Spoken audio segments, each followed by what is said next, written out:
ভাবুন তো, এমন একটা প্রাচীন বইয়ের কথা যা অর্থপূর্ণ জীবন খুঁজছেন এমন মানুষদের জন্য এক শক্তিশালী দিশা দেখায়। আজ আমরা এমনই এক দর্শনের গভীরে ডুব দেব যা আমাদের বাস্তবতার ধারণাটাকেই হয়তো বদলে দিতে পারে। চলুন এই গভীর জ্ঞানের জগতে প্রবেশ করা যাক। এই সেই বই শ্রী শঙ্করাচার্যের লেখা বিবেক চূড়ামণি। নামটা শুনলেই কেমন একটা গভীরতা বোঝা যায়, তাই না? এর মানে হল বিবেকের চূড়ামণি বা শ্রেষ্ঠ রত্ন। এই বইটা আসলে বাস্তবতার আসল রূপটা কি তা নিয়ে আলোচনা করে, আর আমাদের শেখায় কিভাবে আমরা ভ্রম বা মায়া থেকে আসল সত্যকে আলাদা করতে পারি। পুরো বইটার মূল ভিত্তি কিন্তু এই একটা বাক্যেই বলা আছে: একমাত্র ব্রহ্মই সত্য, জগৎ মিথ্যা এবং জীবাত্মা পরমাত্মা ছাড়া আর কিছুই নয়। এই আলোচনাতে আমরা দেখব কিভাবে শঙ্করাচার্য এই গভীর আইডিয়াটা ধাপে ধাপে আমাদের সামনে খুলে ধরেছেন। আর এই মূল ধারণাটাই কিন্তু আমাদের একটা খুব বড় প্রশ্নের দিকে ঠেলে দেয়। এই যে আমাদের জীবন, এর আসল উদ্দেশ্যটা কি? শঙ্করাচার্যের মতে এই প্রশ্নের উত্তর খোঁজাটাই হলো আমাদের সবচেয়ে বড় কাজ, আমাদের অস্তিত্বের মূল কারণ। তো চলুন প্রথম ধাপে যাওয়া যাক আর দেখা যাক কেন এই আধ্যাত্মিক যাত্রাটা এত জরুরি। শঙ্করাচার্য কিন্তু শুরুতেই মানব জন্মের দুর্লভতার কথা তুলে ধরেছেন। এই স্লাইডটা দেখলে বোঝা যায় মুক্তির পথটা কতটা দুর্লভ। মানে ভাবুন একবার, প্রথমে তো এত প্রাণীর মধ্যে মানুষ হয়ে জন্মানোই কঠিন, তার চেয়েও কঠিন হল পুরুষ শরীর পাওয়া। তারপর আসে বৈদিক ধর্মে বিশ্বাস, শাস্ত্রে পাণ্ডিত্য এবং শেষে গিয়ে আত্ম অনাত্মা বিচার করে ব্রহ্মের সাথে এক হয়ে যাওয়া। মানে এই মুক্তি পাওয়াটা শতকোটি জন্মের পুণ্য না থাকলে হয় না। বইটা কিন্তু আমাদের খুব কড়াভাবে সাবধান করে দিচ্ছে। ৫ নম্বর শ্লোকে বলা হচ্ছে যে ব্যক্তি এমন দুর্লভ একটা মানব শরীর পেয়েও জীবনের আসল উদ্দেশ্য মানে মুক্তির জন্য চেষ্টা করে না, তার চেয়ে বড় মূর্খ আর কে হতে পারে। এটা একটা বিরাট সতর্কবার্তা যে এই সুযোগটা যেন আমরা নষ্ট না করি। কিন্তু প্রশ্ন হল, কোন পথে এগোলে সেই আসল উদ্দেশ্য পূরণ হবে? অনেকেই তো ভুল পথে চলে যায়। এই অংশে আমরা দেখব সেই সাধারণ ভুলগুলো যেগুলো আমাদের আসল মুক্তি থেকে দূরে সরিয়ে রাখে। এখানে দেখুন একটা দারুণ পার্থক্য তুলে ধরা হয়েছে। একদিকে আছে শাস্ত্র পড়া, যজ্ঞ করা বা পুজো আচ্ছা এইসব, কিন্তু অন্যদিকে শঙ্করাচার্য একদম পরিষ্কার করে বলে দিচ্ছেন যে এইসব করে কিচ্ছু হবে না। ৬ নম্বর শ্লোক অনুযায়ী নিজের আসল সত্তার সাথে একাত্ম হতে না পারলে শত ব্রহ্মার জীবনকালেও মুক্তি পাওয়া সম্ভব না। তাহলে কি এসব জাগতিক কাজের কোনো দামই নেই? না, তা নয়। বইটা বলছে এই কাজগুলো দরকার মনটাকে শুদ্ধ করার জন্য, কিন্তু এগুলো সরাসরি সত্যকে চেনাতে পারে না।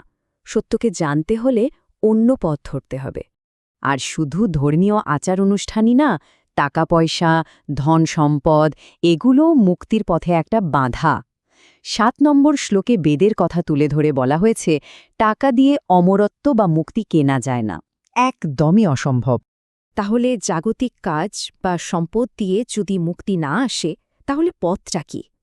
এবার এই বইটা আমাদের সেই আসল পথের দিকে নিয়ে যাবে যা দিয়ে আসল মুক্তি পাওয়া সম্ভব।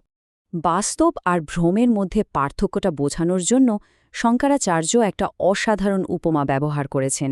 এটাকে বলা হয় দড়ি আর সাপের উপমা। ব্যাপারটা ভাবুন, অন্ধকারে একটা দড়ি পড়ে আছে, আমরা সেটাকে সাপ ভেবে ভয় পেয়ে গেলাম। খুব স্বাভাবিক, তাই না? কিন্তু যেই না আলো জ্বালানো হলো আর দেখা গেল ওটা আসলে একটা দড়ি, ভয়টা কিন্তু এক মুহূর্তে হাওয়া। ঠিক সেরকমই এই জগৎটাকে আমরা ভুল করে আসল সত্য ভেবে নিই আর কষ্ট পাই। যখনই জ্ঞানের আলো জ্বলে ওঠে তখনই বাস্তবতার আসল রূপটা আমরা দেখতে পাই, আর সব ভয় সব দুঃখ চলে যায়। আর এই জ্ঞানের আলো জ্বালানোর যে প্রক্রিয়া সেটাই হলো বিবেক। বিবেক মানে আর কিছুই না, কোনটা সত্যি আর কোনটা মিথ্যে সেটা আলাদা করার ক্ষমতা। মানে এই বিশ্বাসটা মনে গেঁথে নেওয়া যে ব্রহ্মই একমাত্র সত্য, আর এই যে জগৎ দেখছি আমরা, এটা আসলে মায়া, এক ধরনের ভ্রম। এখন এই কঠিন পথে সফল হতে গেলে তো কিছু সরঞ্জাম লাগবে, তাই না? শঙ্করাচার্য ঠিক ৪টে জরুরি সরঞ্জামের কথা বলেছেন। চলুন দেখি সেগুলো কি কি। ঋষিরা বলছেন পরম সত্যকে জানতে হলে এই ৪টে সাধন থাকা চাই। এগুলো থাকলেই নিষ্ঠা সফল হবে, না হলে কিন্তু নয়। প্রথমটা হলো বিবেক, যার কথা আমরা একটু আগেই বললাম। এটাই হলো ফাউন্ডেশন, মানে কোনটা আসল আর কোনটা নকল তা পরিষ্কারভাবে বোঝার ক্ষমতা। দ্বিতীয়টা হলো বৈরাগ্য। সোজা কথায় সব ধরনের অস্থায়ী সুখের প্রতি একটা অনীহা। যখন কেউ বুঝে যায় যে এই সব আনন্দই আসলে ক্ষণিকের আর দোষে ভরা, তখন সেগুলোর প্রতি টান এমনিতেই কমে যায়।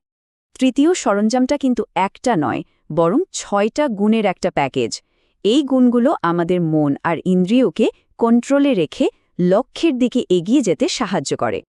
এই 6টা গুণ হল সম, মানে মনকে লক্ষ্যে স্থির রাখা, তারপর দম, মানে ইন্দ্রিয়গুলোকে কন্ট্রোল করা, তিতিক্ষা, মানে কষ্ট সহ্য করার ক্ষমতা, শ্রদ্ধা, মানে শাস্ত্র আর গুরুর কথায় বিশ্বাস, সমাধান, মানে ব্রহ্মে মন দেওয়া, আর সবশেষে উপরতি, মানে জাগতিক বিষয় থেকে নিজেকে সরিয়ে আনা।